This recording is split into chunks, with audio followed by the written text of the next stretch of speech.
오늘 성경에서는 노아라는 사람을 이야기를 해요. 우리가 잘 아는 것처럼 노아는 대홍수 때에 하나님의 긍휼과 은혜로 구원을 받고 홍수가 끝난 후에 하나님 앞에 나와서 번제함으로 예배를 드립니다. 그리고 그 예배가 하나님의 마음에 흡족하게 되었을 때에 주님께서 노아를 통해서 새로운 언약을 맺으시는 것을 우리는 보게 되는 것이죠. 성경에 보면 여러분들 창세기에는 이 족보에 대한 내용들이 나옵니다. 창세기 4장에는 가인의 족보가 나오고요, 5장에는 셋의 족보가 나오죠. 자, 그런데 가인의 이 족보는 이제 항상 죄악으로 관철된 후손들의 되물림이었다라는 것이죠. 아담의 7대 손이면서 가인의 5대 손이었던 라멕이라는 사람을 성경에서는 살인자라고 표현을 하고 있어요. 그러나 같은 아담의 7대 손이면서 또 셋의 5대 손인 에녹이라는 사람은 하나님과 동행하는 사람이었다라고 분명하게 이야기를 하고 있습니다. 우리가 창세기 4장 16절에서 가인은요, 하나님의 임재를 떠났다라고 말을 하고 있어요. 하나님과의 완전한 결별을 성경은 말씀을 하고 있는 것입니다. 자, 가인 한 사람이 하나님의 은혜, 하나님의 임재, 하나님의 보호하심을 떠나게 되는 순간 어떤 일이 있었을까요? 그 후손들이 줄줄이 그렇죠, 하나님을 떠나는 역사들이 있었다라는 것이죠.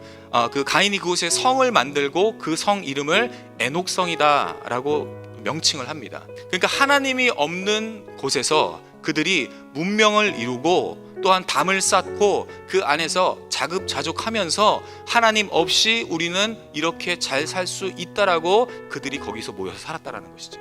나중에 이제 그 가운데에 야발과 유발과 두발가인이라는 사람들이 등장을 합니다. 이 사람들은 바로 가축과 또한 음악과 기계, 철병기를 만드는 이 조상들이 돼요.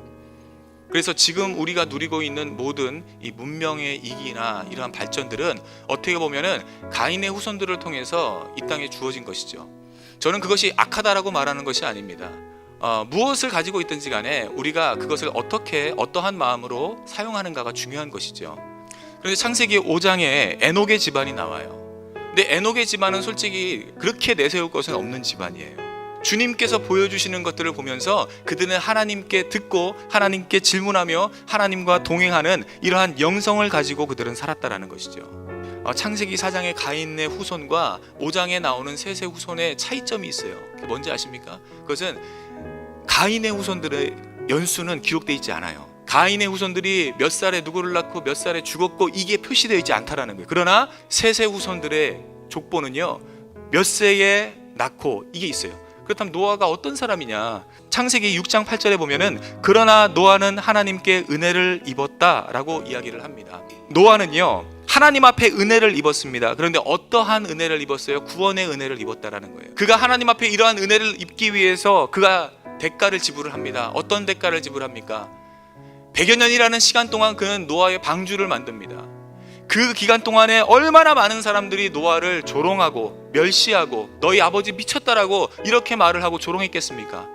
그러나 그 시간을 100년이라는 시간을 노아는 버티고 견뎠다라는 거예요. 그의 시대에 완전한 사람, 흠이 없는 사람이었고 노아는 의인이었다라고 말씀을 합니다. 노아의 시대가 불경건의 시대였어요. 항상 패악의 시대였어요. 그리고 오늘날 우리의 시대도 마찬가지라는 것이죠. 하나님 아닌 다른 것들로 채우려고 합니다. 하나님을 떠난 죄악 가운데 있는 철저하게 하나님과 원수된 자들을 하나님께서는 그 상실한 마음대로 하나님을 잃어버린 마음 그대로 그들을 두셨고 그로 말미암아 그들에게 진노와 심판이 임했다라고 성경은 말씀합니다. 지금 내가 하나님 앞에 온전히 믿음의 길을 걸어가고 있는가? 우리가 그것을 깨닫는 것이 중요한 것이죠. 우리는 노아를 통해서 두 가지의 교훈을 얻습니다. 그 첫 번째는요, 바로 노아는 하나님의 약속을 믿고 믿음의 삶을 살았다라는 거예요. 우리의 삶을 살아갈 때에 믿음으로 우리의 삶 속에서 믿음의 열매를 맺으시기를 주의 이름으로 축복합니다. 그리고 노아는요, 하나님의 말씀에 순종해서 그가 방주를 지었어요. 이 두 가지의 모습을 통해서 노아는요, 그의 시대의 사람들에게 의의 증거가 되었고 오늘 이 시대를 살아가는 저와 여러분에게도 노아는 의의 증인이 되었습니다. 하나님의 말씀을 믿고 그 말씀을 신뢰하고 따라가는 자들을 주님은 결코 놓지 않으신다라는 거예요. 여러분의 삶을 통해 주님은 기쁨과 영광을 드러내기를 원하십니다. 그런 복된 삶으로의 초청으로 나오셔서 하나님을 기쁘시게 하는 우리 믿음의 백성들이 되시기를 주님의 이름으로 간절히 축원을 드립니다.